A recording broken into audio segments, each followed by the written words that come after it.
भारत एक महान देश जहां अनेक विदेशी आक्रांताओं ने आक्रमण किए और शासन भी किया।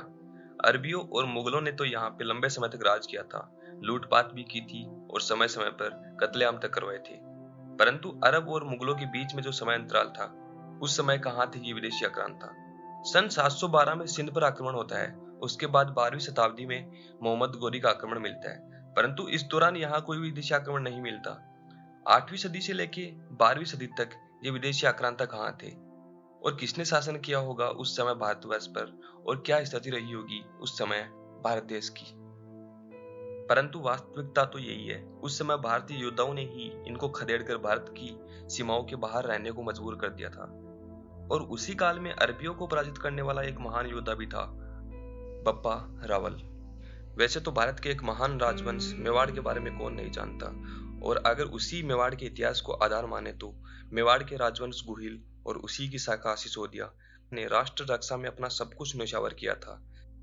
शौर्य और बलिदान की तरह मेवाड़ पर अपने अतुलनात्मक शौर्य और वीर रस को साकार रूप देने वाला गुहिल वंश, और उसका दावा है कि 7वीं सदी से वे यहाँ शासन कर रहे हैं। तो आखिर कौन था इस वंश का पहला शासक, कहां से आया था वो, और किसने शासन किया होगा गुहिल वंश से पहले यहाँ।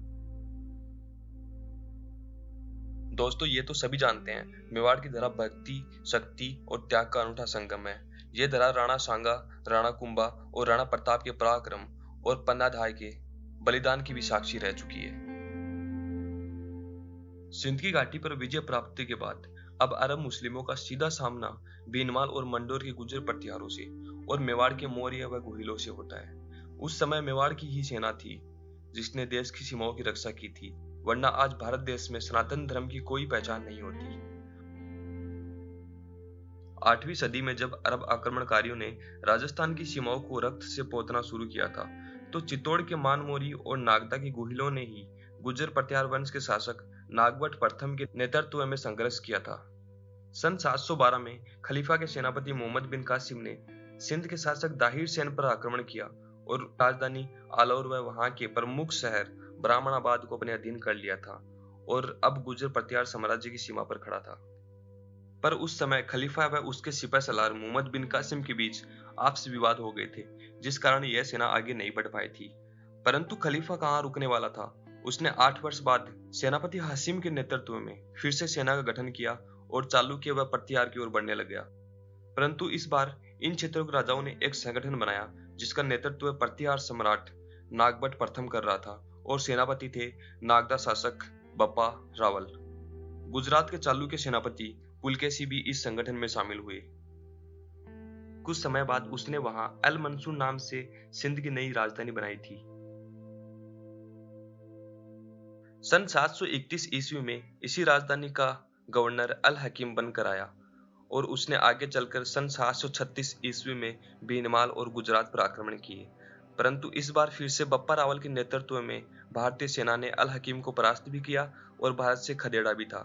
बप्पा रावल के बार बार विजयी अभियानों और अल हकीम की मृत्यु के बाद अरबों के हमले भारत पर बहुत ही कम हो गए थे, और आने वाले 400 वर्ष तक भारतवर्ष मुसलमान शासकों से बचा रहा था, जो कि बप्पा का ही प्रताप माना जा सकता है। राजा दाहिर की मौत के बाद सिंध के साथ साथ देवल और उसके आसपास के क्षेत्रों पर भी अरबियों का प्रभाव था। तब दाहिर के ही पुत्र जयसेन और उनकी माता लाडी देवी चित्तौड़ मदद के लिए आई थी। उस समय चित्तौड़ के मौर्य शासक राजा मानमोरी ने बप्पा रावल को ही सेना सहित मदद के लिए भेजा था। बप्पा ने अनेक राजाओं के साथ करीब 16 वर्ष तक संघर्ष कर सिंध से अरब शासन का सफाया किया। इसके बाद उन्होंने ईरान, इराक, तुरान और काफरिस्तान जैसे अनेक राज्यों पर आक्रमण किए और वहां शासन भी किया था। साथ ही साथ उनकी कन्याओं से विवाह भी किया था। कहते हैं बप्पा रावल की 100 पत्नियों में से 35 पत्नियां तो सिर्फ मुस्लिम थी। एक महान राजा बप्पा रावल एक परम शिव भक्त भी थे। इन्हीं के गुरु हारिस ऋषि ने इनको साक्षात शिव दर्शन भी करवाए थे।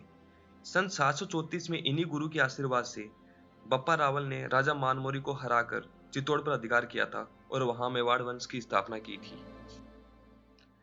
वैसे तो राजा विक्रमादित्य और उसके बाद मुगलों के पतन के समय तक मेवाड़ एकमात्र ऐसा राजवंश है जो दीर्घकाल तक टिका। शायद यही कारण है इस राजवंश को आज भी क्षत्रियों में सम्मान और आदर से देखा जाता है। कहते हैं मलेच्छों से युद्ध के दौरान जब राजा शिलादित्य वीर गति को प्राप्त हो गए थे, तब उनकी रानी पुष्पावती गर्भवती थी और उसने उस समय सती ना होकर अपने गर्भस्थ शिशु को जन्म देना ज्यादा बेहतर समझा। फिर उन्हीं से उन्हें गुहिल नामक पुत्र प्राप्त हुआ, जिससे आगे चलकर गुहिल राजवंश प्रारंभ हुआ था। इसी गुहिल राजवंश की 8वीं पीढ़ी के राजा नागादित्य थे और उन्हीं के पुत्र थे बप्पा रावल। सन 713 में पैदा हुए बप्पा रावल को कालभोज के नाम से भी जाना जाता है। बप्पा खुद को एकलिंगनाथ जी के दीवान मानते थे और असली राजा एकलिंगनाथ जी को। 8वीं सदी के महान नायक को विशेष प्रसिद्धि अरब मुस्लिमों पर विजय से ही मिली थी। एक सदी का महान नरेश, जिसने चित्तौड़ को विश्व मानचित्र पर उकेरा था, ने लगभग 20 वर्ष तक शासन किया था।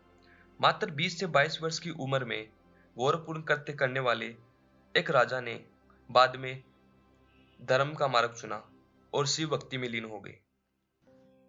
दोस्तों, ये था एक महान राजा जिसने अरब लुटेरों को अपनी तलवार की नोक पर झुकने को मजबूर कर दिया था और विदेशी आक्रांताओं को देश की सीमा में पांव तक नहीं रखने दिए थे।